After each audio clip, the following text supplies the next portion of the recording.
Hello golfers. Today I'm going to show you about using some awesome technology in the Performance Center that I think will help you tremendously to self-diagnose and correct, which is really kind of cool for golfers because the coaches can't be with you on the golf course all the time. Okay, so when you come in,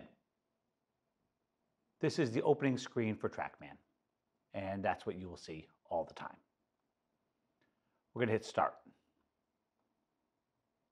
I'm going to practice, shot analysis. There are other things like the test center, the Trackman Combine, which is a Trackman test, and history of shots. Don't worry about that one at all.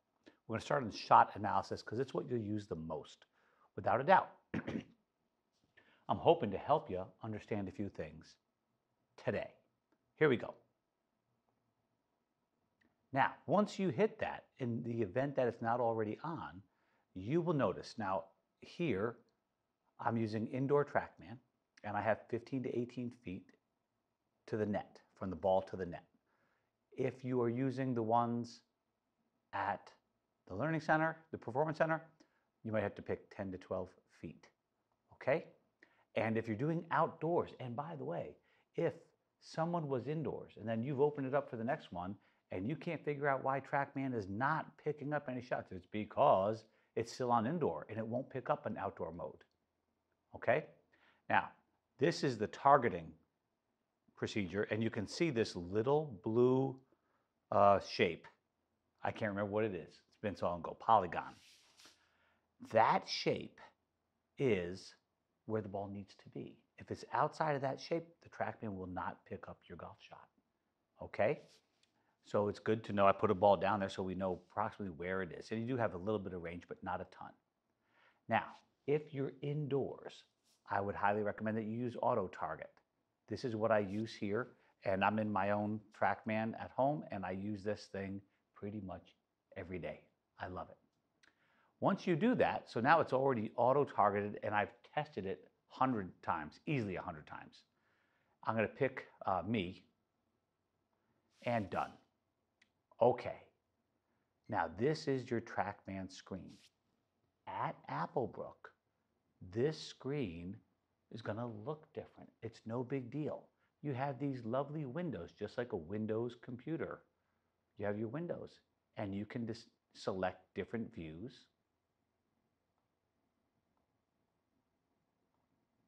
You can select video. Now, wait a minute. Hey, look at that. There's a Trackman camera that's on right there. If you do not see a 1, if you don't see that this is lit up green, guess what? There's no cameras. If this is not lit up green, your Trackman has disconnected. And folks, it's going to happen. Hear that little beep? That means it's connected. So now, what we have is we're not going to talk about cameras yet. I'll get to there, I promise, in a different part of the tutorial. So I'm connected. I've got a camera that we're going to use for a specific purpose, and I might even put in the club I'm going to hit, okay? And I'll hit a 7-iron for you. Okay, down at the bottom, you have a whole bunch of things called tiles, data points that you might want to investigate. Now, here, if I click this button, the data tiles disappear. If there are no data tiles, it's possible that you just have to go over here and click. If there are still no data tiles, you might come on over to here to these sliders and go, hey, you have to select some. So I'm going to get rid of a whole bunch. If they're highlighted in orange, they're selected. Otherwise, they're not. Okay, we're going to talk about irons right now.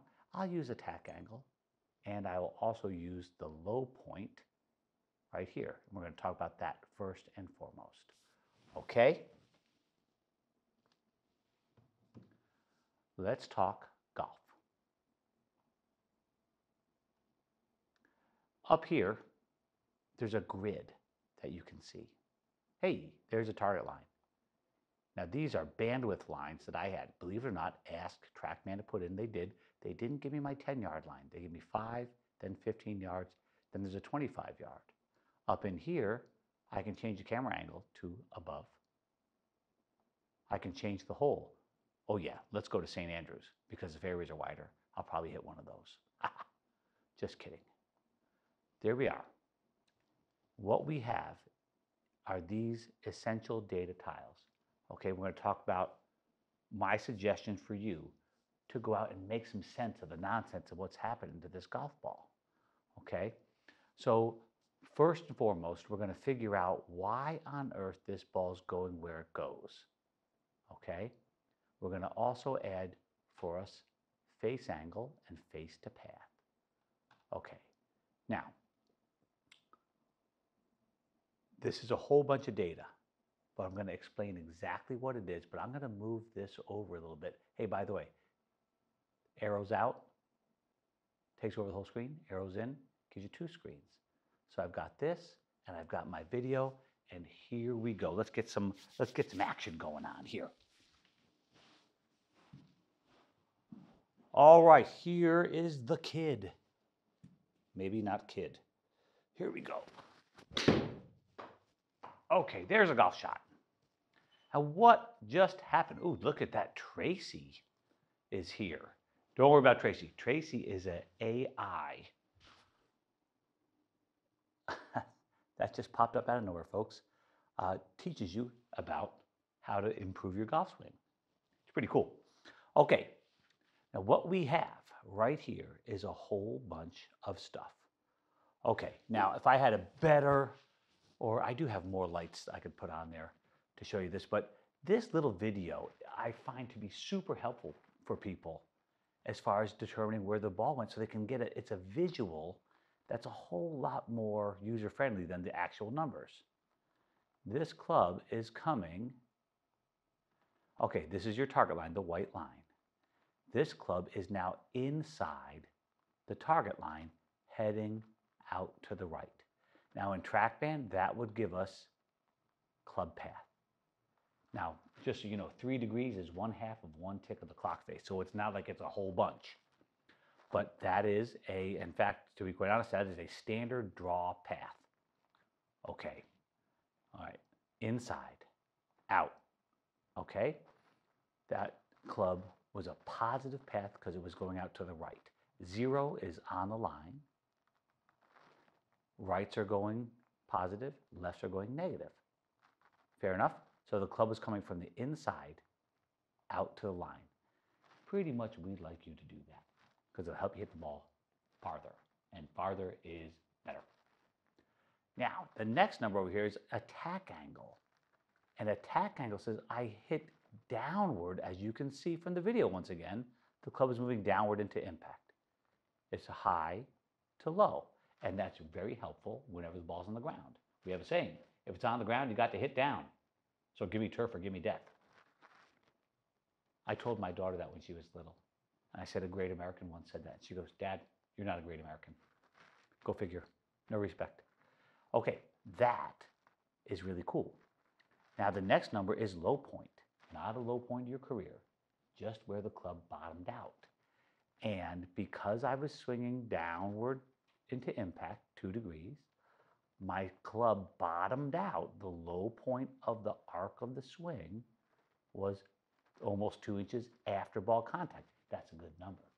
You're 2, 4, even 6 degrees after. You better be a high-speed guy or hitting a low trajectory shot to get a 6A. And if it was a fat shot, this would be 1.9B, before impact.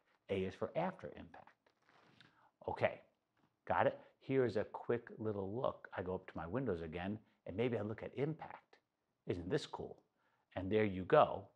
We have got some data there, which is kind of cool, and it's a whole lot of stuff, but that's all right. There's my path.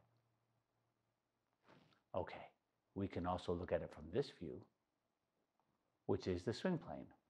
And there's your circle of your swing in orange. And there we are. Isn't Trackman cool? And this little line right here says that's the low point of my circle, and that the club is moving all that good stuff into out. And there's the path. So it's a 3D circle, folks. That's what's so distracting in golf. The dang thing, it's tilted over at an angle. It's very problematic for understanding, but hopefully you'll be better at it today. All right, let me get back out of there and go back to what just happened to this golf ball. Okay, we can see that this was a draw. And I will tell you, that's a pretty good draw. It's very close to the center line.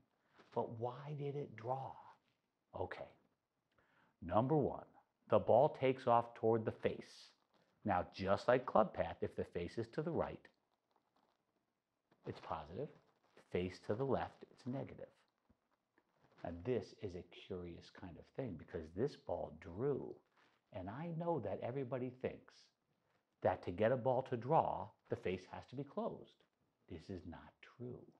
That's how to get a ball to start left and go lefter, which that's not good. In any case, the face was just about 1 degree to the right of the target. Okay? Therefore, if I pull up another number, we have got launch direction. Now check a look at this. The ball takes off very close to the face angle, but between the face and the club path. So now we can see that the ball took off right in between, but very much closer to the face angle. Okay? Then it curved in the air. Why did it curve? Because there was a difference between the face and the path. And in this case, even though, this is the confusing thing, even though the face was slightly rightly, as we like to call it, the path was even more rightly. So the ball takes off toward the face and curves away from the path. So the path was going to the right of the face, path to the right, inside out. To the right of the face, the ball will curve left. That gives us this number right here. The face is left 2.2 degrees of the path. And that's a typical draw. I hope that makes sense. When we look at this kind of thing right here, we would go back and look basically at these two things, the bottom of the swing arc and the club path, and go, you know what? This is the shape of the swing, and this is a darn good golf swing. Now the thing is, the shape of the swing is sort of that's your swing. But the club face angle, that's your skill. Club face has the most variability. Okay? Paths are very consistent with people, but the club face has the most variability. It's something that has to be calibrated, well, every day. Sorry, get to practicing. Okay, now, the ball curved, we'll put up the curve number. It curved 13 feet left, which isn't very much curve. And it curved because of the difference between the face and the path. It took off to the right and curved to the left. Took off, face. Curve is face to path. Make sure you're in front of the box, the orange box. It says Trackman on it. Can't miss it. It's orange. Here we go. A fade. Okay, Dunigan. That's not a fade.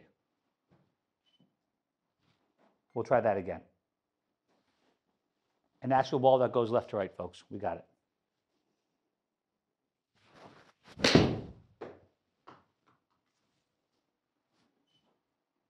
Okay, and that's a good fade. Okay, and now you can see the reason it faded. It took off to the left. And how about this?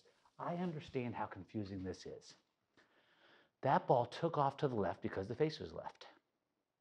I definitely bottomed out after impact. The first one I hit about 3 feet behind the golf ball. It happens. More than I would care to admit. Face was left. Club path was even lefter. In this case, the face was to the right of the path. It curved 16 feet to the right. Okay, get that? Okay, the ball takes off toward the face, very much closer to the face than the path. It's probably 80% face angle for takeoff. Curves opposite the path, this case, face left negative, started left. The white line is the flight of the golf ball. The black line is the shadow of that flight on the ground. I think the black line is almost a little bit more helpful sometimes. Ball took off left because the face was left. The ball curved to the right because the path was even farther to the left. This face is left, but it is right of. People will call it open and closed. I think we've got to get rid of those terms, because how come if I aim left, I'm open? How come if my club face aims left, it's closed? No wonder nobody understands this game. Okay, now 16 feet of curve, not a lot of curve, folks. And then of course you have your stuff like, hey, it carried 149. It went 81 feet high.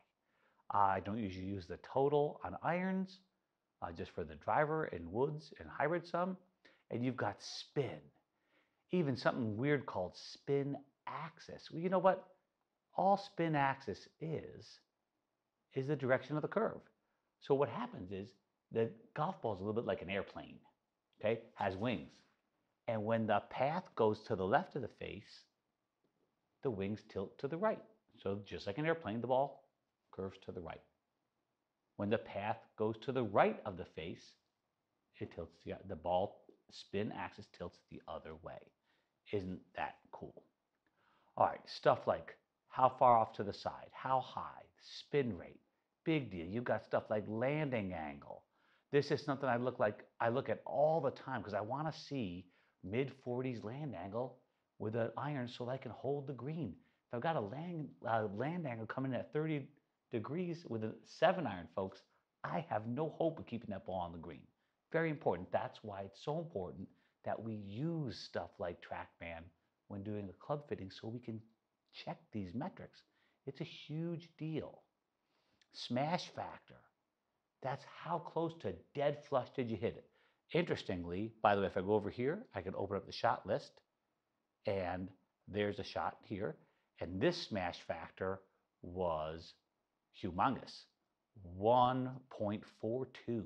I flushed that one, and I didn't hit this one quite as deliciously solid, plus I had the face to the right of the path, so it takes a little off the speed, okay? And what we should know is that very little difference is very little curve, and big difference is big curve. Let's give you one of those. So imagine we're going to hit this ball around a tree because I've driven the golf ball off to the side of the fairway again. I got to hit a big giant curve ball. Lots of path, lots of difference between the face and the path. Should give me a lot of curve, right?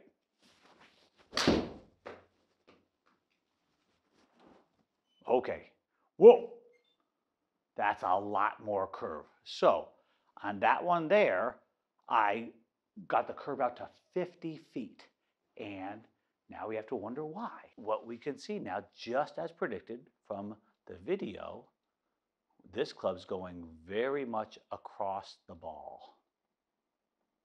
All right, it even got out to the right of the target line. Don't do that, folks, because that is close to a shank. All right, in that case, I hit the toe, but I'm a trained professional. See, that club got out to the right of the target line. The path went out to 6.4. The face was a little left.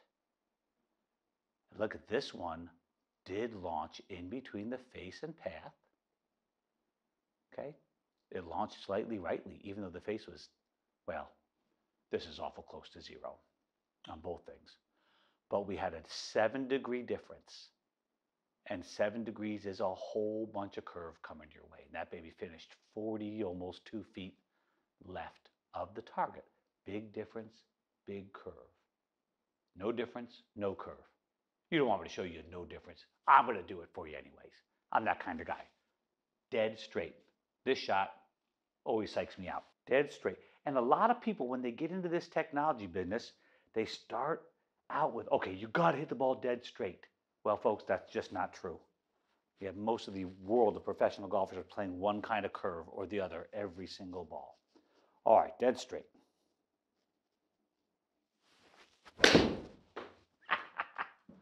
Somebody needs to get practicing more. Let's try that again. All right, I got the path part of that correct. the 0.2 path. Here we go.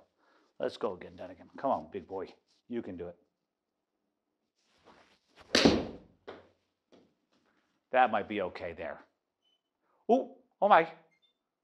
Did you see that one? Good golly. That's pretty straight. Here, I've got the club path, 1 degree. Club face, straight. By the way, once you get a 0 point something, call it straight. Almost no difference. Okay, I got a little bit of curve. All right, the ball finished 1.5 feet left of the target. And what you do is you do just like I did. You give it a shot, you fail. You give it another shot, you learn. Yay! Making mistakes is the only way to learn this. All right, now we have got more stuff to go on this, but I think that we've got the big stuff covered. Okay? You got a lot of data points. You don't need them all up. Dynamic loft is the loft that you delivered into the golf ball. Okay? So, for instance, some of us hit our wedges really short and nowhere. Here's a 54-degree wedge. I don't know if you can see that or not. All right, I'm going to get rid of a whole bunch of stuff.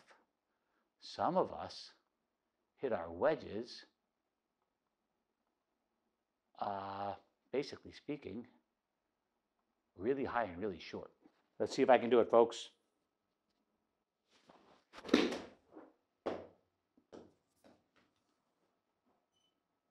Whoa. Okay. I brought into that one 50.6 degrees of loft. Okay? So I took off about 4 degrees of loft. All right? That's no good. What we really need is to have this club come in with about, believe it or not, okay, the tour average would be out 15 degrees of forward shaft lean. So for that, I would come in with more forward shaft lean, the low burning wedge, as Lee Trevino would call it. That's low. 26, too low. But I can play with this. This is the good part.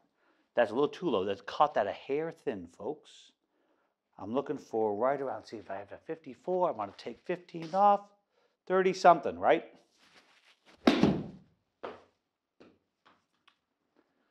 So 54, there you go, 39 degrees. And that's about the tour average. And all I'm doing is playing with pulling the handle more or less if I want to hit it higher. Okay, now I'm going to show you another thing that I think will help you. And then I think we'll call it a day for this first video. If I go over here to the shot list and I open up this 7 iron, I go back over here and get up my good stuff where I've got my, generally speaking, what I have always up, speed, and I put in the low point with irons or attack angle with driver. Positive attack angle is hitting up on it. Negative attack angle is hitting down on it. And you can kind of see the relationship between here, the low point and the attack angle. Because I moved the club 4 degrees downward into impact, the club bottomed out almost 4 inches after ball contact. Very important, ball then turf contact. You don't get under it. I hope you don't. Well, actually you do in a bunker, but that's it. Okay? You got your club path and club face. Now, what we can also do with this shot, which is really cool, if we go down here, you have to have normalize clicked on. It's not orange. Now it's orange. It's on. And optimizer. And this is why it's so important that we fit you with the technology, folks. Doink. Now we have the optimizer on. Now what we have now is how close. Optimizer is if you did everything beautifully, how far could the ball go? Go over this way. See, the arrows are in. So it's magnified, takes up the whole screen. Boink. Now I split the screen. Now I go over this away. Boink. And I put in the optimizer. Oh, look at that. My 7 iron went farther than it should possibly go. Do you know why that is? Because I'm awesome. No, it's because my 7-iron doesn't have 35.5 degrees loft. Mine's closer to 33. So my Callaway iron is jacked up a little tiny bit, folks. That's okay. Then I can check on my, hey, 4 down was right in my range, right? And if it's in the blue, basically speaking, if I'm giving you a fitting, because you know I'm a wise guy, I'm going to go, okay, it turned blue. We're done. Club works. Spin loft is the difference between the attack angle and the delivered loft, that dynamic loft number. That is important for us. That's going to get you in the weeds a little bit. But you know, one of the things about spin loft, believe it or not, is with your wedges, your 60, 58, 56 degree wedge, we would like to see the spin loft between 40 and 50 to hit it the most efficiently. But again, we're in the weeds. Ball speed. How close to solid did you hit it? So super good ball speed. Launch angle was right in the good window. Spin rate's a little low. Now the spin rate's a little bit low because of my golf clubs. It's one of the things we're seeing in these newer golf clubs. They're launching the ball higher, but with less spin. Okay, so the ball still went 77 feet, which is right in the good zone. Now my concern with this is it might have trouble holding a green though, folks. But this optimizer really tells you just how well you're striking the golf ball. Okay, I think it's a really good thing to do, especially with your driver. Anything you want to see how close to getting everything you can, given your own club head speed. Everybody's different, right? I wish I had more speed. I wish I had Dave's speed, but I don't. Folks, the one thing that's going to happen to you is it's going to turn off. Okay? What's going to happen is your Trackman is going to mysteriously, in the middle of you using it, it's going to disconnect. Goodness knows why.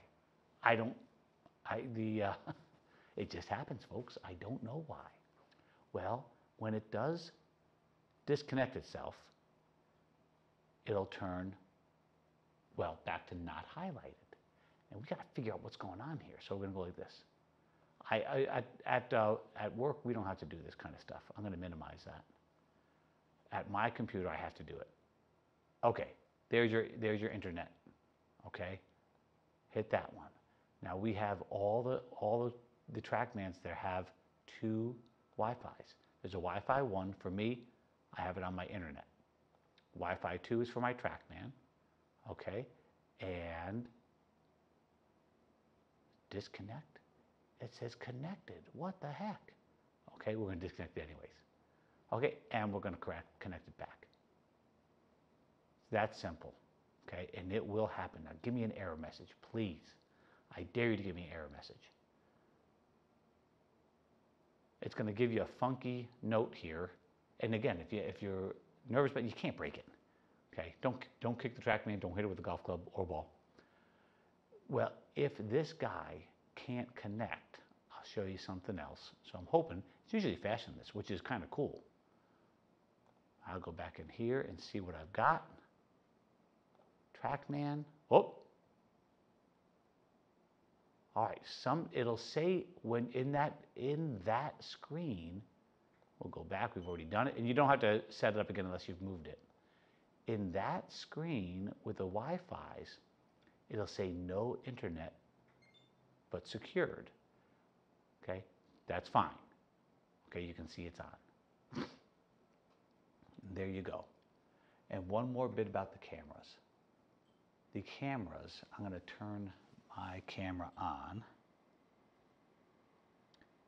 And we have the iPads in the rooms. And they are a bit temperamental. Okay? I'm going to show you this. I'm going to try to record this screen if I remember how to record the screen on my phone so I can show it to you. All right, Dunigan. You'd think I've done this before. There we go.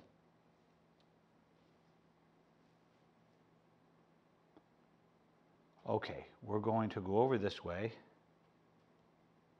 and find the Trackman camera.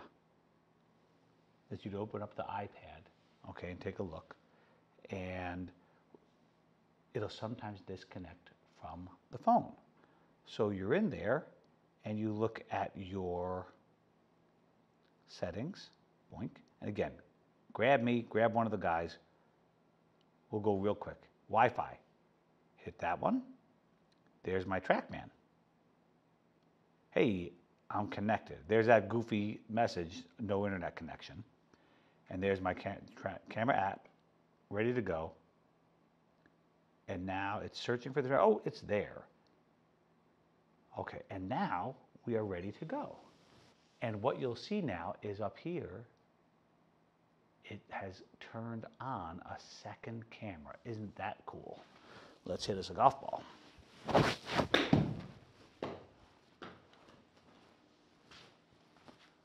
Now I can go up this away and turn on the video. I go to the Windows video, and I have a chance I can go to the down the line camera and see this one. Oh, there's your inside out path. Okay. Or I can go to this other camera and look at impact. Yay. And I can also go this away. And by the way, this is where you select the cameras, but I only have one camera. We have two at the Learning Center. And now it's in live mode. Whoa. Yikes, that's a little too close for me. You can kind of see yourself. It's not the greatest smooth motion, but you can kind of see yourself if you're looking at your address position or whatnot. Okay, then you go and do your thing. Now it should replay automatically, although I'm not sure I have my thing set to do that. I'll turn off live, and then I can go to that other camera again and watch it again. So it's fairly simple, but it's tricky, right? But you toggle off. So the one thing, like you'll get in here, you go, hey, where'd the video go? Don't panic. Get back, get that live button off. Okay, I personally never use live. I don't. I like to go and be able to use the slider to move the video back and forth. Okay, folks, we will call it a day right there with the Trackman, and we'll do another video on playing the golf courses. Thank you. I hope this helps very much. Don't be afraid to reach out if you have any questions.